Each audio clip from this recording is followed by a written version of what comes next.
Decía el presidente Pepe Mujica que la vida nos enseña que siempre se puede estar peor. La realidad social puede ser injusta y llena de desigualdades, pero hay que luchar justamente por la democracia, vale la pena. A pesar de todos los pesares, no se puede ser neutral. Estamos en plena revolución tecnológica que hace posible controlar la conciencia de las grandes masas. Ninguna dictadura en la historia de la humanidad ha tenido tales recursos. Hoy sabemos que esto existe y todos nos debemos comprometer, pues la batalla por la democracia está lejos del fin. Tengo esperanza en el ser humano. Cuidemos la democracia, concluía recientemente el líder del Frente Amplio. Creo que haríamos bien en tomar la debida nota, señorías, de este consejo.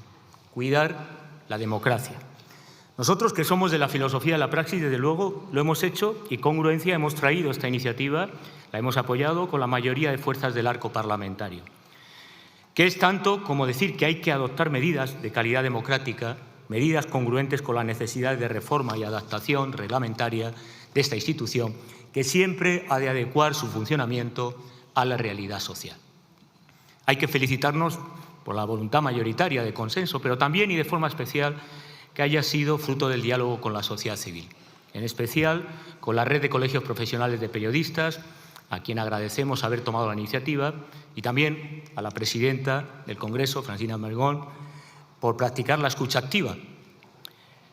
5 razones justifican estas reformas, además de la fundamental de la conciliación, para dar ejemplo. Primero, el principio de la publicística, luz y taquígrafos, que es contrario al ruido y a las interferencias. Luego hay que garantizar el principio de transparencia y procurar evitar la lógica del escuadrismo, contrario a este principio. La ilustración oscura es un oxímoron, señorías, como tampoco existe el infierno fiscal. No se enteraron algunos que el propio Papa niega la existencia del infierno. No es infierno fiscal, es política fiscal. No son menas, son menores que precisan protección. No son irregulares, son migrantes buscando su lugar en el mundo. El exabrupto y la barbaridad es propio del género de la astracanada, una representación de opereta de mala calidad que oculta los intereses en juego del muro de Wall Street, al servicio del cual están estos agitadores violentos de la ultraderecha. Decía Jesús Ibáñez que en nuestro país las clases dominantes tienden a operar siempre en opacidad. La caja negra es la lectura normalizada que comparten cuando hablan de ese concepto tan citado de luz y taquígrafos. Y por ello, al igual que Elon Musk, no quieren norma alguna que delimite su acción arbitraria. Las leyes las definen ellos, pero sabemos que sin norma impera el abuso de quien tiene el poder de decir y hacer, sin límite alguno, una anomalía, por cierto, en el contexto europeo si hacemos un análisis comparado.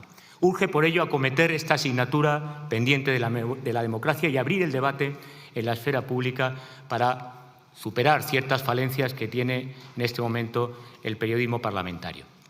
Segundo, todo representante público y la defensa del interés público presupone virtud y ejemplaridad. La cortesía parlamentaria no es otra cosa que la traslación del imperativo categórico kantiano. Señalar en público no es correcto. No está aquí el señor Mariscal, debe estar la España que madruga echando la siesta, pero en fin, evidentemente no es de buena educación, no es de cortesía, no responde al decoro que exigen las normas parlamentarias. Y nosotros no necesitamos que nos señalen, nos podemos señalar a nosotros mismos claramente dónde estamos. Estamos con la justicia social y ante la antropología del ganador que denunciara Pasolini, estamos siempre con los que pierden, con los necesitados, con la justicia social y defendemos los derechos humanos. Nuestro programa y hoja de ruta, la Declaración Universal de los Derechos Humanos, la libertad de prensa y de expresión. Toda conducta contraria a la virtud del espacio de interlocución nos va a tener por principio en contra. Hoy, que es el aniversario de su fallecimiento, tomemos el ejemplo de Julio Anguita. Creo que merece la ocasión. Ejemplo de virtud republicana sobre las formas y los hechos, virtud del decir y del hacer, corrección, transparencia y parlamentarismo con palabras mayúsculas. Democracia casa muy mal con escuadrismo, con delación y con formas de hacer y decir que violentan principios constitucionales elementales. Lo menos grave que se puede decir de las personas que motivan esta iniciativa parlamentaria es que han incumplido las normas de debida cortesía, abusando de la posición para generar impactos, clickbait, mediante la provocación y el escándalo.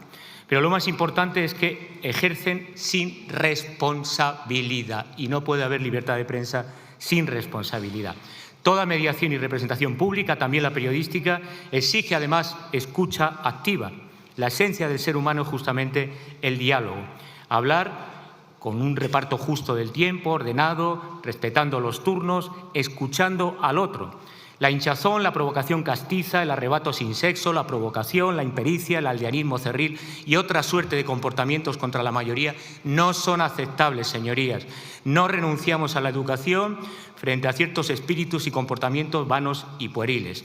Y el ensimismamiento en el que esté a la extrema derecha es preocupante, y también la derecha extrema, desde luego.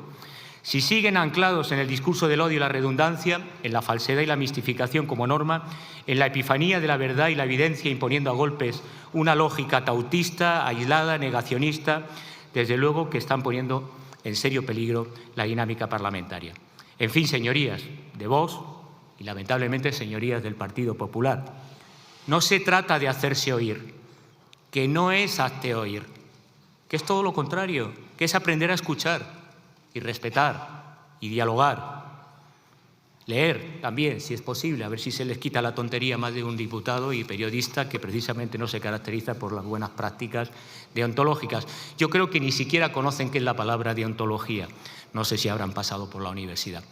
No hay democracia sin normas, dura lex, sed lex. Por tanto, necesitamos tomar normas precisamente para abusos que no corresponden a este respecto y que hay que reconocer, como han dicho todos los portavoces que han intervenido antes de tomar la palabra, se ha hecho en contexto de diálogo y retomando las peticiones de todos los grupos profesionales, de la FAPE, de la Asociación de Periodistas Parlamentarios, de la Federación Estatal de Sindicatos de Periodistas, de facultades que vienen denunciando que esa mala praxis afecta a la poca credibilidad del oficio, el bello oficio de informar.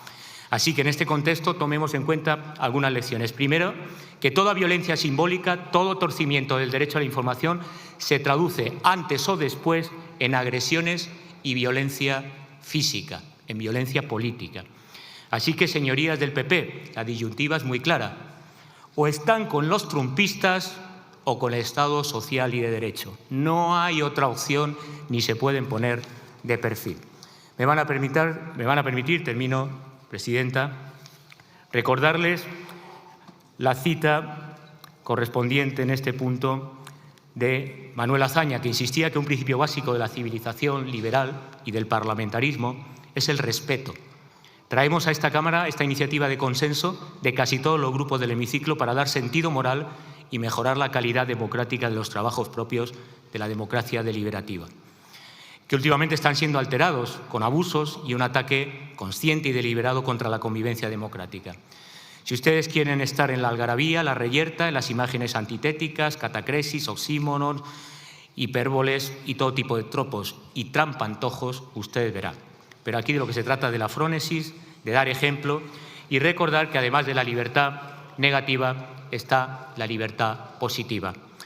En palabras de Blas Infante, vindicamos un parlamentarismo en el que los gobernantes sean maestros, el Estado escuela y la política el arte de la educación.